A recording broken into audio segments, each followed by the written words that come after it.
record low sales, stock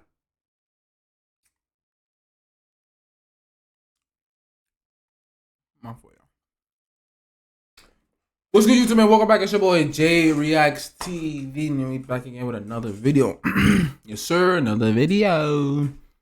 Another video. Yes, we are. Me up.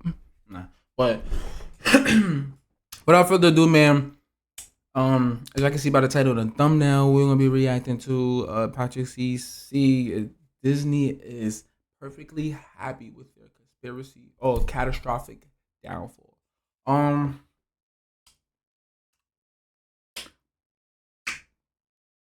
32 minutes long, so I ain't gonna talk too much. I'm gonna try not to pause it too much. But let's get into this video, man. Make sure that I think I said that right. Make sure y'all like, comment, make sure subscribe, make sure that post notification, make sure that bell is on. Upload. Yeah.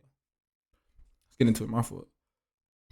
the magical, wonder-filled universe that it was when we were growing up. Not only have they been making uninspiring, lackluster new films, but they have been going back and changing old stories, altering the narratives of iconic creations. To make things even worse, they buy out competitive film studios who are actually making cinematic masterpieces and drag them into the mud. But the people have had enough with Disney's boring and bleak vision for the future. They are losing hundreds of millions of dollars, bombing at the box office with record low sales, stock prices dropping to the lowest in decades, and while you think this may be an indication they need to change, it is only going to get worse. The real reason Disney is refusing to pay attention to their imminent doom is much deeper and darker than you could ever imagine. You are not just blinded by nostalgia. Disney was actually at its peak from 1989 to 1999. This was known as the Disney Renaissance, where some of their best movies were created. The Little Mermaid, Beauty and the Beast, Aladdin, The Lion King, Pocahontas, Hercules, Mulan, Tarzan.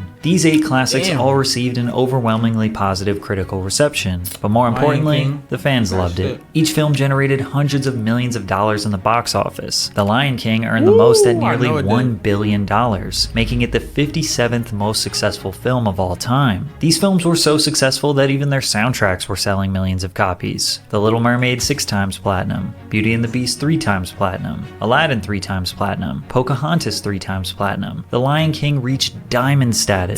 Now, I did skip over possibly the most iconic animated film of the 90s. I ain't gonna lie, I didn't mean to go back, but millions of copies. The Little Mermaid 6 times platinum, Under the Sea, Beauty and the Beast 3 times platinum, Aladdin Under 3 the times Sea, that platinum, shit. Pocahontas 3 times platinum. The Lion King reached diamond status. Now, I did skip over possibly the most iconic animated film of the 90s, Toy Story. And that's because Disney did not actually create this film. In the 80s, Pixar was just an animation group making commercials as a step towards their ultimate goal of making an animated feature film. The studio made shorts to test their RenderMan software and produce animation challenges for the team. Tin Toy successfully garnered attention from Disney, who wanted to expand the idea, making a film from the perspective of a toy. They developed a relationship where Disney agreed to distribute 3 films for Pixar, as well as provide connections and budget to land superstars Tom Hanks and Tim Allen as lead roles. But Pixar had never written a movie. Luckily, their co-founder John Lasseter had previously been an employee of Disney and worked on The Fox and the Hound, so John was tasked with writing Pixar's first film. He spent nearly 2 years working on the first version of Toy Story that depicted Woody as a cynical jerk.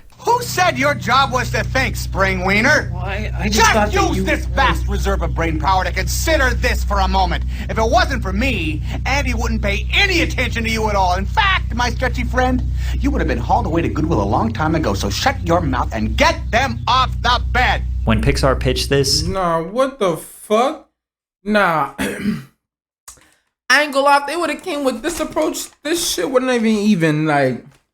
Oh my god. Disney executives hated it. They thought the characters were mean-spirited and would send the wrong message to children, so they shut down production of the film. John was embarrassed and begged for another chance. Disney gave him 2 weeks to develop another version. The second iteration of the film depicted a perspective of toys who desperately want to be played with because they love and care about their owners deeply. Disney greenlit the film, and luckily it paid off. In 1995, Toy Story released and earned $373 million worldwide, worldwide, becoming the second highest grossing film of 1995, the first ever full-length computer-generated film, and a classic that shaped the childhoods of millions. Pixar and Disney followed that up with A Bug's Life and Toy Story 2, adding to the catalog of amazing films. But it wasn't just these animated films that made Disney so iconic during the Renaissance. You also had The Mighty Ducks, Cool Runnings, Angels in the Outfield, The Jungle Book, Hocus Pocus, The Parent Trap, Heavyweights. Let me know some of your favorites. It's also important to understand that during the 90s, Disney also owned two major production studios, Touchstone and Hollywood Pictures. Touchstone produced Armageddon, Pretty Woman, Dead Poets Society, Sister Act, while Hollywood Pictures produced Tombstone, The Sixth Sense, and a bunch of others I don't personally recognize. In short,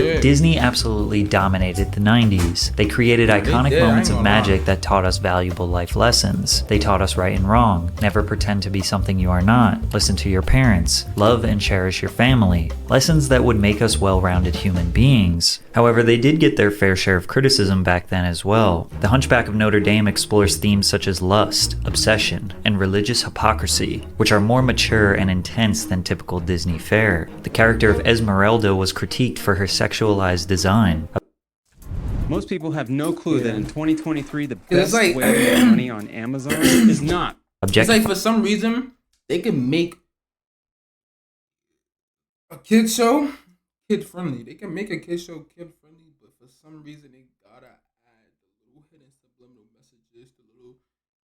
You know what I'm saying? Buying and misrepresenting her character. The 1989 VHS cover of The Little Mermaid was banned and later changed when people noticed it contained phallic imagery. But these days, many people think we should have been harsher on Disney films in the 90s, which has caused people to go back in the past and become critical of what they thought were great films. And before we absolutely dismantle your favorite childhood films, let me tell you about today's sponsor. Underdog Fantasy is to win. It's my guy, so check out a PC. Positive my win. A distorted and one-dimensional view of the Arab world. They also thought that the casting of white actor Robin Williams to voice the genie, who is a mystical being living in a lamp, was considered whitewashing since the character had cultural connotations associated with the Middle East. Disney also went back and changed controversial lyrics in the song Arabian Nights. A joke from the bloopers reel in Toy Story 2 raised so much controversy in 2019 that Disney decided to remove it. You know, I'm sure I could get you a part in Toy Story 3. I'm sorry, are we back? Oh, all right, girls. Lovely talking with you. Considering the sexual misconduct allegations against Disney executives, this joke... And it's funny because that shit look just like that nigga, bro. And it's funny because something that I realized in a lot of like Disney shows, probably now too, they be basing their characters, like they feature wise off a lot of age well. Like, Pocahontas was accused of appropriating and commodifying Native American culture for profit without showing proper respect or understanding of the cultures and traditions they were depicting, while also being too historically inaccurate. They also depicted a relationship that falsely represented how natives felt about European settlers. Their song Savages is a war song in the film with some questionable lyrics. Their whole disgusting race is like a curse. Their skin's a hellish red. They're only good when dead. They're different from us, which means they must be evil. People were angry that they made such an abhorrent song into a catchy tune. However, defenders simply say that this is an accurate way to depict how horrifying and absurd their mindset was. Disney did go back and change some of the lyrics, from their whole disgusting race is like a curse to here's what you get when the races are diverse. However, there is no argument that the Renaissance era was Disney's peak, and the only reason they survived throughout the 2000s was because of their ability to buy the companies that were actually making great art. The 2000s is often described as Disney's experimental era, because the company started trying different ventures to keep their billions flowing in. I ain't gonna lie, for all the people that's in the 1990s, the 80s, the 90s, like, I know that's not my era, you know what I'm saying? That's not my generation, but again, I can say though, the movies that they came out for the 2000s, companies that were actually making great art. The I ain't gonna lie, 2000s they is not often fuck with- described look, as you had didn't by Meet the the companies that Robinson. were actually making great got Meet art. the Robinson, The 2000s Lilo is and often Stitch. described as Disney's I ain't see experimental that. era I seen because that the company Fantasia, started that was trying fire. different Chicken ventures to Little, keep their Brother billions Bear, flowing in. Bo. The Disney Oh Channel my was their God, them venture shits into was daytime television different, and was bro. the last original creation before they kind of gave up. Even That shit was Stevens and different, Lizzie bro. McGuire were their Like, first big successes in the yeah, you got- live-action sector. Yeah, you got Little Mermaid, you got Pocahontas, you got Lion, you got the great, good old classics. Chicken Little, Lilo and Stitch, Meet the Robinson. Come on.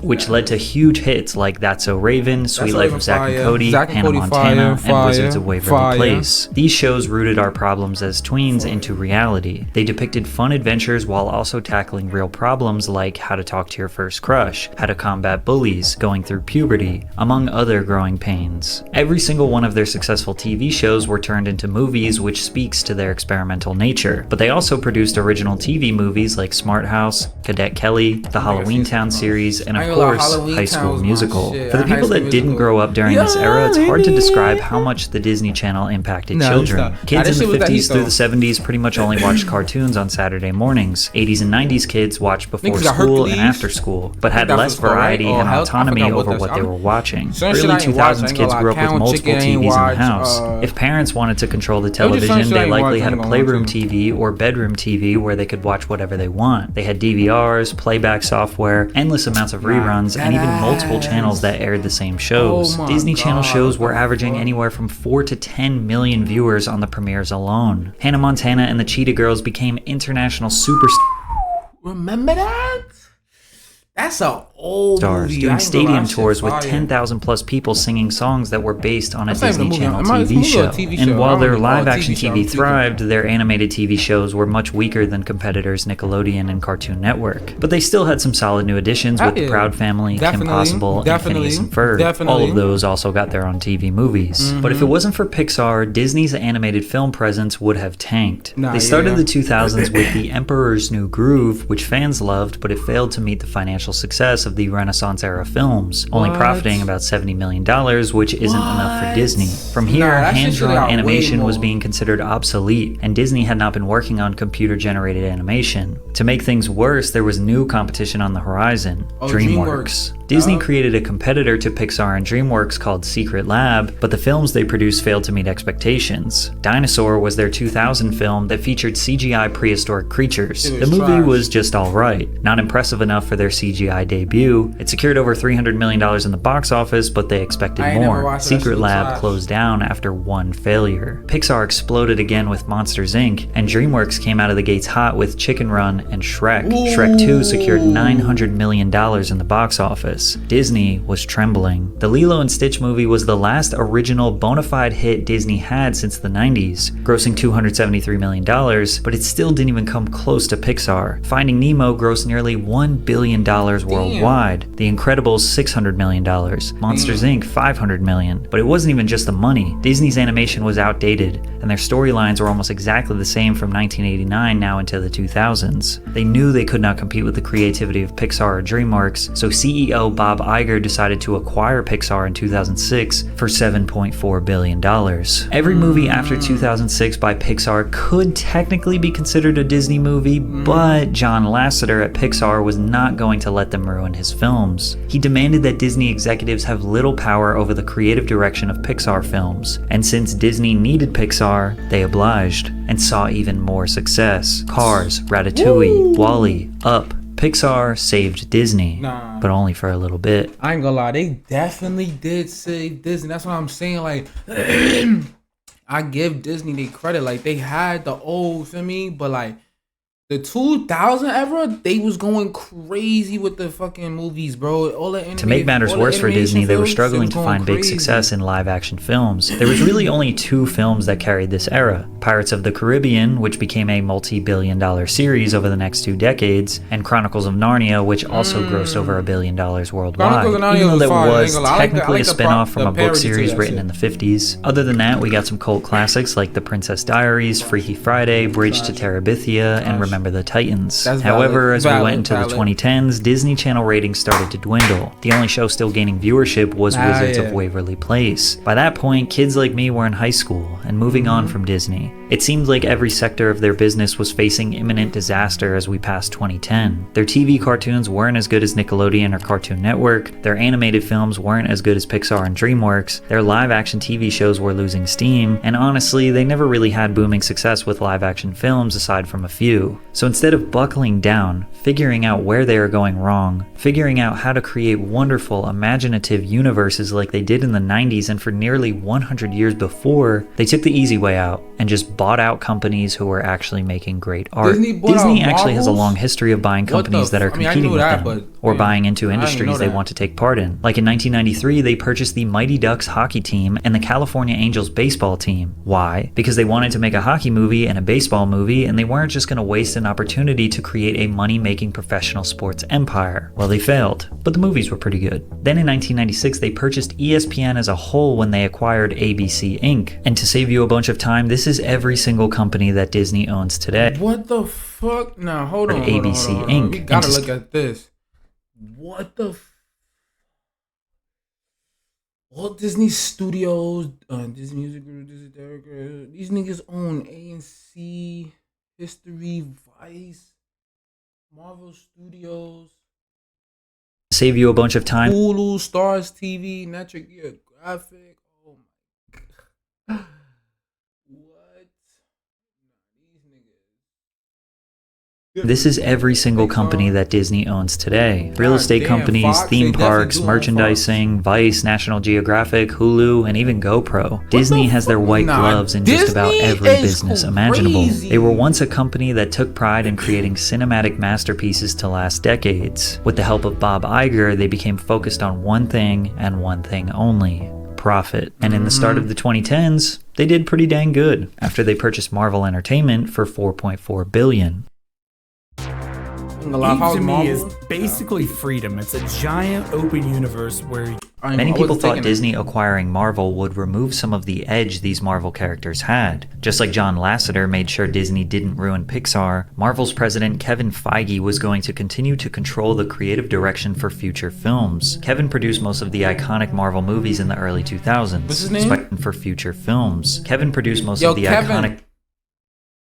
My boy, you seeing this? What's up? I need a role.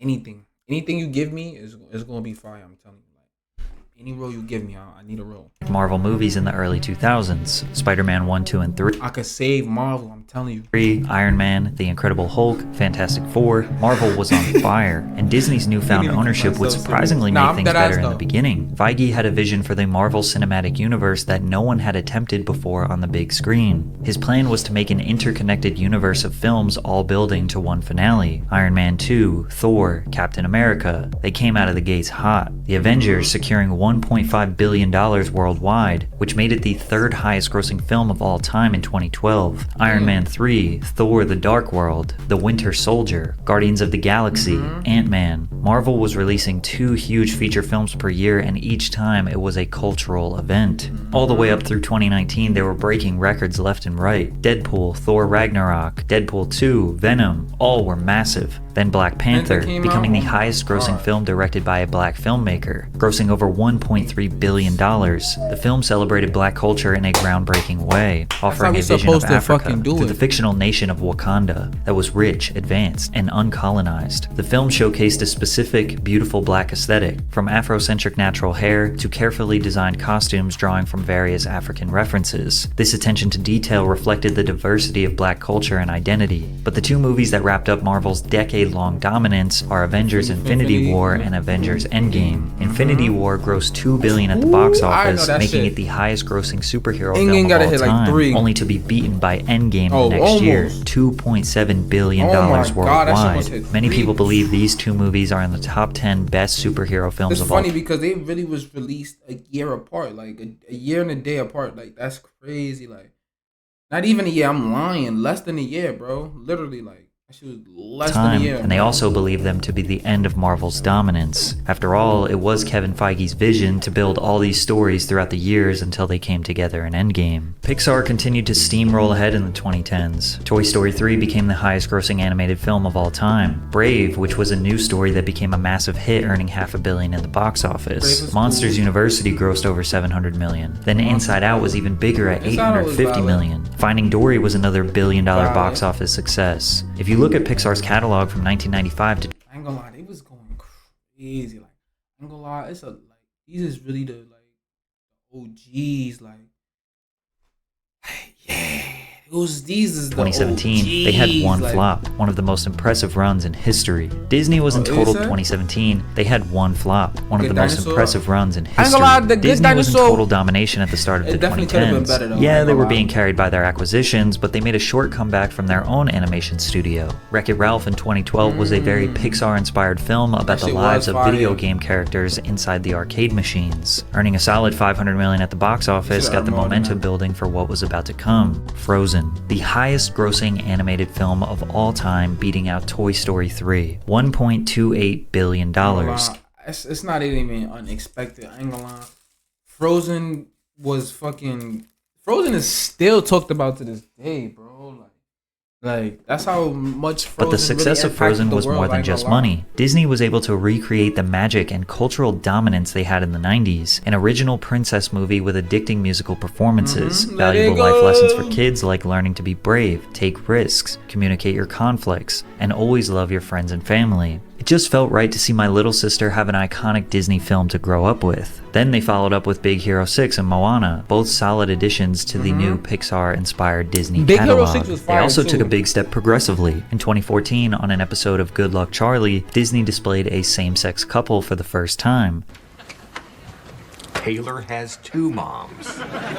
Something that would become a key part of all of their films years later. Their live-action films Cinderella and The Jungle Book were also huge hits. Beauty and the Beast earned over $1 billion. By the mid-2010s, everything was booming again. Disney just could not miss. In 2012, they purchased Lucasfilm, the creators of Star Wars, for $4 billion. Although this acquisition financially would be fruitful for Disney, there are a lot of mixed opinions regarding the execution of these films. Their first release with Lucasfilm was in 2015, Star Wars: The Force Awakens, which as it sits is the 11th highest grossing film of all time adjusted for inflation, earning $2 billion. A huge success, but it didn't actually continue the Star Wars story that was developed for the past 40 years. It's like they changed everything the fans knew and loved about their characters and wrote a new story. Visually, it was stunning, and people who were new to the franchise adored it, but longtime fans were disappointed, hoping the second film would be better. Rogue One in 2016 took a bit of a risk casting lesser known, or at the time not A-list actors, Felicity Jones and Diego Luna. Disney executives were supposedly not fully satisfied with the first cut, and will bring in writer and director Tony Gilroy to help with the movie. With his help streamlining it all, reconceptualizing the story, reshooting scenes and editing, with the iconic Darth Vader fight scene being added right at the end of filming, the movie would be a huge hit. It was the last critically acclaimed and beloved Star Wars movie, despite having a $1 billion decrease in revenue from the previous one. Star Wars is a multi-generational classic that is always going to bring in revenue due to it being the most popular film franchise of all time. Using revenue alone is not an accurate representation of how the community felt about these films, and there are people who dedicate their entire lives diving into the insane complexity that is this cinematic universe that George Lucas created. So to sit here and describe where every film went wrong would take forever. But there is some crucial information to understand why Disney tainted the Star Wars legacy. Disney CEO Bob Iger wrote in his 2019 memoir that George Lucas wrote outlines for a Star Wars trilogy. Bob said, "We needed to buy them, though we made it clear in the purchase agreement that we would not be contractually obligated to adhere to the plot lines he had laid out. Instead, Disney gave creative control to director J.J. Abrams, screenwriter Michael Arndt, and Lucasfilm president Kathleen Kennedy. From the very beginning, George Lucas saw them ruining his vision for the trilogy. He felt betrayed. Disney loved his ideas and bought him out only to change everything they loved. And instead of them coming up with their own cohesive story, they let multiple directors take the leads for different films. Rian Johnson for The Last Jedi and J.J. Abrams for The Rise of Skywalker. Critics say these films subvert our expectations, but that's just a fancy way of saying it's unpredictable. And just because it's unpredictable doesn't mean it's good. The film's decisions regarding character arcs, plot twists, and the identity of certain characters felt totally random and lacked continuity. Going against the man who created this franchise obviously pissed off longtime fans, and although each movie brought in serious profits, they felt like Disney took advantage of George Lucas and the massive Star Wars community. Financially speaking, throughout the 2010s, Disney reigned supreme, with almost no dents in their armor, but the only way to go from here was down, starting with Pixar, the studio that saved them 20 years earlier. John Lasseter, Pixar and Walt Disney Animation Studios' chief creative officer, took a leave of absence in 2017 after revelations last year that he sexually harassed multiple employees during his tenure. At Pixar, John was known for grabbing, kissing, making comments about physical attributes. John responded with, "I've recently had a number of difficult conversations that have been very painful for me. It's never easy to face your missteps, but it's the only way to learn from them." Lasseter made himself the victim, hoping to gain sympathy of those who oppose this sudden Me Too movement. Disney didn't fire him until he finished He tried to verse psychology niggas then, I see. the projects that he was working on. He stayed there for another year to finish Incredibles 2 and Toy Story 4. Both were massive commercial Yo, I still didn't see Toy Story 4, and I think I refuse to see that shit. I don't know. I may watch it. and critical successes. Although John was exposed for being a relentless creep, deserving of his termination, there is no doubt that he was the creative genius at Pixar. After he left, Pixar died. Onward was a box office flop and received controversy for this clip. It's not easy being a new parent. My girlfriend's daughter got me pulling my hair out. This mistake is costing Amazon Prime shoppers big. Are you still using Prime?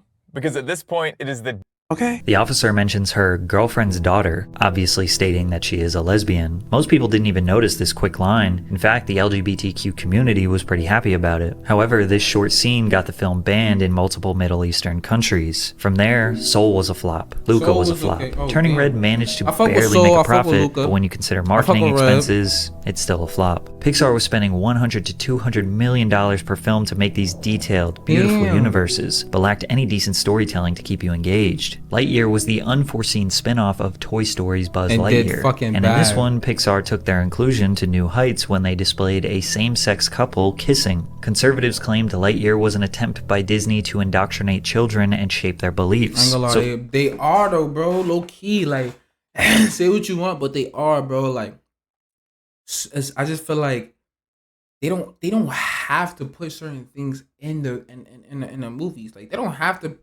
to show them kissing. They don't have to show none of that. They could, even if they was a married couple that was together, you don't gotta show them kissing to greet themselves. You gotta give them a hug. You got the champagne.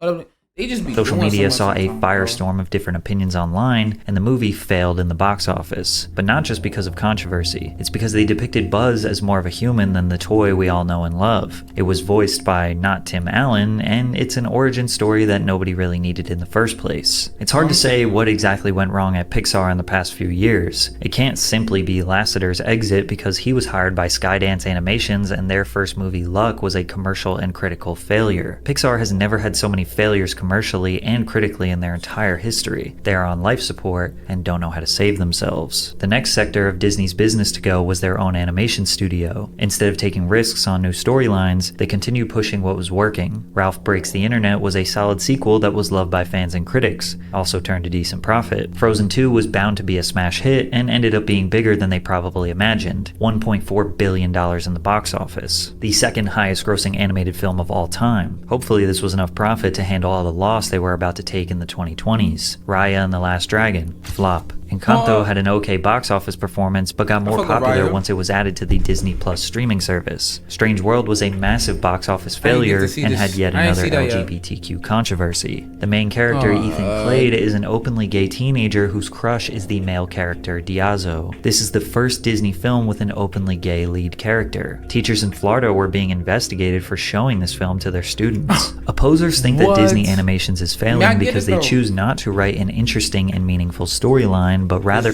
feel like just certain things they just don't need to add into the story, bro. They don't need it. They like it's a kid's show. They should be learning about trust,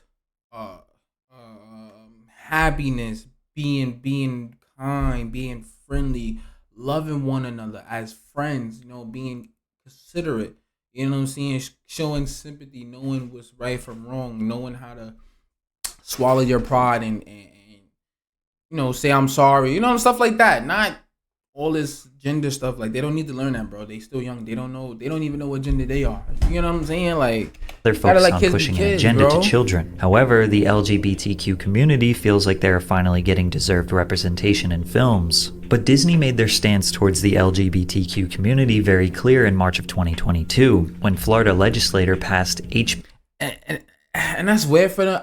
Me personally, I'm not going against nobody. But me personally, I feel like that's weird for them to feel like, yeah, that's great that they're doing this. To the kids, you're affecting the kids. Like, let them be kids. They don't know what's going on, bro. Like, y'all trying to give them, y'all trying to already justify them and give them identities, and they don't even know how to wipe their ass properly. Like, these niggas is still peeing in the bed, bro. Like y'all gotta give niggas a chance to elevate their mind, bro. Y'all niggas giving niggas titles already. Like, otherwise come known on, bro. as And the that's, and for the LGBTQ, I can't even say their name, man.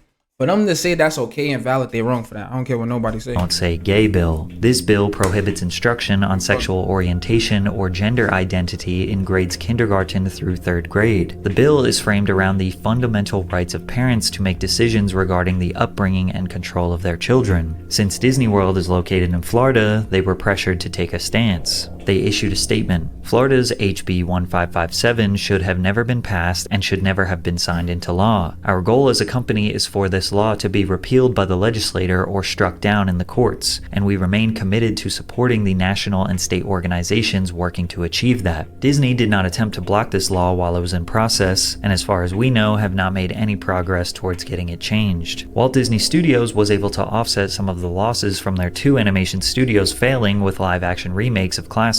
From 2015, Disney has been on a remake tirade. Cinderella, The Jungle Book, Alice Through the Looking Glass, Beauty and the Beast, Dumbo, Aladdin, Lady and the Tramp. All of these were very safe and solid box office successes, but the biggest was none other than The Lion King, earning $1.6 billion, making it the highest grossing animated film of all time. However, these safe remakes would come to a screeching halt. Mulan, Cruella, Pinocchio, Peter Pan all failed to make substantial revenue. Now, this could be due to the pandemic shutting down theaters and people being scared to go out in public, but it's more likely that Disney fans are just exhausted from the oversaturation of old stories, so they threw a curveball at a classic. The Little Mermaid 2023 was a live-action remake that casted Halle Bailey as Ariel. This made headlines because the original 1989 animation depicted Ariel as a white woman, whereas Halle is African American. Disney has been accused of whitewashing their characters for years, but we don't often see them totally change the race of one of their main characters. Critics accuse Disney of blatantly pandering, trying to change something that was a non-issue in the first place. However, defenders pointed out that mermaids don't have a race because they are not real, and Disney has had very few black lead characters over the years. Some people in the middle thought that the lead just didn't look like Ariel, specifically because her hair is orange and not red. Normally, these controversies lead to failure, but fans and critics seem to like this movie, and it made a nice profit. However, their upcoming Snow White remake has easily received the most controversy out of them all, and it hasn't even come out yet. It all started with the casting of Rachel Zegler, a Colombian American set to play the role of Snow White. This specific princess is known for having pale white skin. Like, that's what I'm saying. I ain't gonna lie, I'm never watching the live action mermaid. That's what I'm saying, bro. Like, they just doing too much, and dark bro. hair. But Rachel's skin color is not why people are angry. It's her constant reminders that she hates the original story. I mean, you know, the original cartoon came out in 1937, and very evidently so. There's a big focus on her love story with a guy who literally stalks her. Yeah. Weird. The cartoon was made 85 years ago, and therefore it's extremely dated when it comes to the ideas of women being in roles of power. I just mean that it's no longer 1937. I was scared of the original cartoon. I think I watched it once and then I never picked it up again. Even people who are extremely for Disney reshaping and I ain't gonna lie, she just got me tight. Like, every word that just came out her mouth just blew me. I ain't gonna lie to you. Like, then don't fucking do the movie then, nigga. What the fuck? Like, if you're not gonna do the movie right, then if you feel some type of way about it, don't do the fucking movie, boy. Like, modifying their classics to talking fit a about? modern society, think Rachel is annoying, entitled, dead and ass, I ain't gonna disrespectful. lie, And on top bro. of that, she doesn't think she's being paid enough. If I'm gonna stand there 18 hours in a dress of an iconic Disney princess, I deserve to be paid. You look Every- bad in that shit though. Like, you And look there are 18 hours bad. in a dress You look of an iconic bad. Disney Like, you look princess. bad. You look bad in that dress. Like, no animation, no CGI can make I deserve to be paid you look for every better hour than that what it you're is supposed to be streamed looking online. like. She's like everything people hate about this generation distilled into a single person. That ass. Like, what the fuck? I ain't gonna lie, bro. They just be making anybody famous. Why I'm not famous yet? Like, There have been rumors that Disney plans on axing this film due to the controversy. If that becomes true, it would forever change the way they cast their lead characters. If they don't axe the film, it sends the message to future leads that you can disrespect the legacy of Disney, insert your unwanted opinions, all while elevating your fame and getting paid millions of dollars. Marvel has not been able to escape this downfall either. Aside from Spider-Man and Black Panther, who were certified billion-dollar hits, their rollout of new films have been catastrophic. The New Mutants, The Kingsman, Morbius, Eternals. Rollout of new films have been catastrophic. The New Mutants, The Kingsman. when did this come out? This year? Cause I seen the first one and I seen the second one. Morbius, Eternals, seen Morbius which was their now, they first had to come out, openly gay 'cause the other ones superhero, came out. all Hold on, bombed what at the the box fuck? office. This is especially bad when you consider these movies have $200 million budgets. Their new TV series, She-Hulk, Oh, she was WandaVision, terrible. Miss Marvel, and She-Hulk was Secret terrible. Invasion are not drawing much excitement from fans either. And rumors are circulating that some of these TV episodes are costing upwards of $25 million to make. In an effort to What? cut costs, they aren't shrinking budgets and writing better stories. They're just laying off hardworking people. Bob Iger announced his plan to reduce costs by $5.5 billion, which included reducing the workforce by 7,000 employees. One of these employees was Marvel executive Ike Perlmutter, who was the man who sold Marvel to Disney 15 years ago. Disney has bought extremely valuable IP from culturally significant studios. Yo, these niggas got 21st. They got 21st Fox, which is FX, which is also 20th Century, which 20th Century also owned Blue Sky, and they also owned Fox Spotlight, Searchlight. 60%, damn, 50% of AEA or Lifetime History Studios, Walt Disney Studios. I mean, obviously, ASC, Freeform, XD, Disney Junior, Disney Channel, ESPN.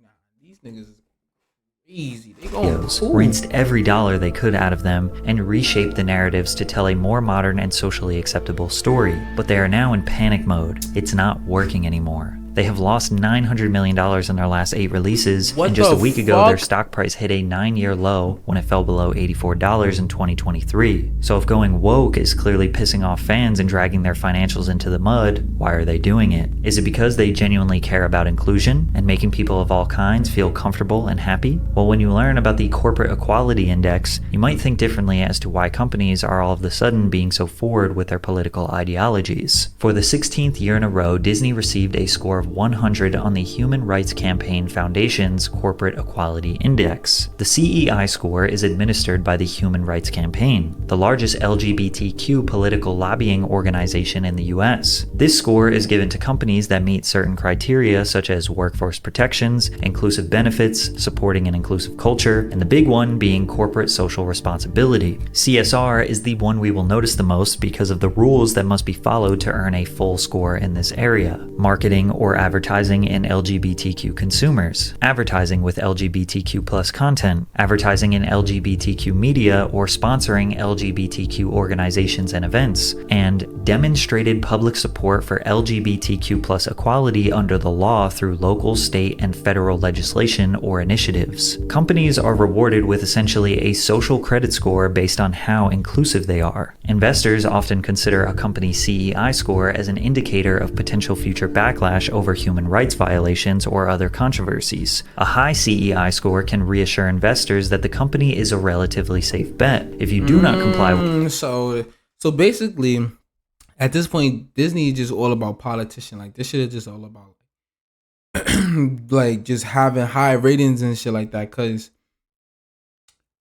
This shit is crazy. With the HRC's guidelines and receive a low CEI score, then investment firms that control trillions of dollars, such as BlackRock, will actively avoid investing in your company. This situation becomes particularly concerning when viewed through the lens of potential blackmail. If a company fails to meet HRC's criteria, the HRC can exert pressure on investors. These investors, in turn, can influence the company's board, creating a chain of external pressures. If they learn that a company is not complying with the HRC's LGBTQ criteria, they have the power to contact advertising agencies and encourage them to no longer do business with these companies. This could result in a significant loss of income for a non-compliant company. Adding another layer of complexity, companies that do adhere to the CEI criteria may also be penalized if they engage in business with companies that do not. In some cases, even the companies that are making an effort to meet the CEI standards could see their scores negatively affected. Very powerful billionaires are very much against conservative values. Strong family bonds, frugality, and modesty contradict the consumerist mindset. By influencing a younger generation to distance themselves from these traditional values, these cutthroat businessmen aim to shape a future consumer base that generates more profits than ever before. However, not every company is successful in trying to achieve a higher score. For instance, companies like Bud Light have faced controversies that led to significant financial losses. The biggest problem with this score is that you'll never know the difference between an actually progressive, inclusive company and one that's just trying to get a higher score to look good for investors. You have to ask yourself, is Disney trying to make your life easier, safer, and happier? Or are they just trying to prevent investors from getting scared and pulling out? The truth is, Disney has always faced backlash, and they always will. You can type in literally any Disney film, the word controversy after it, and you will find an article of someone pinpointing a small detail accusing them of being racist, whitewashing, too gay, not gay enough. There will always be someone angry. After dragging three iconic studios, too gay, not gay enough, Disney not gay enough for GLAAD receives insignificant mark and annual LGBTQ exclusively reported card. Wait, what? So you get controversy for it not being too gay? Like, I don't understand. there will always be someone angry. After dragging three iconic studios into the dirt and squeezing out every last penny they can, it seems like the one thing they haven't tried in 2 decades is use their endless amount of dollars and connections to build a super team and write a good story. That's all they fucking need to do, man. Like, that's all they need to do. Like, that niggas want to rewrite stories. I want to recreate seeing people. Like, if you don't live in a really dense... like, why not drop Bolt 2? Why not drop Brave 2? Like, you get what I'm saying? Why not drop shit that y'all already dropped and make another one? Princess and the Frog 2. Like, it's shit that y'all already made that's fire that y'all can remake again. Like, I'd rather y'all remake an anime, not even remake. I'd rather y'all revisit the anime and make a whole new story, like a part 2 to it. Like, you get what I'm saying? Like, these niggas be wanting to make a whole the same story with the same niggas, different niggas, different skin colors and all. Like, that shit is crazy. Like, that shit is crazy. Like, that shit is crazy. And then, I ain't gonna lie, I ain't gonna get into much of it, but niggas just gotta be mindful for everybody else. Like I get everybody like in the LGBT community wants their shine, they want to be on a, on TV or whatever you call it, but they gotta be mindful for the people that don't want to watch that. Just the same way people gotta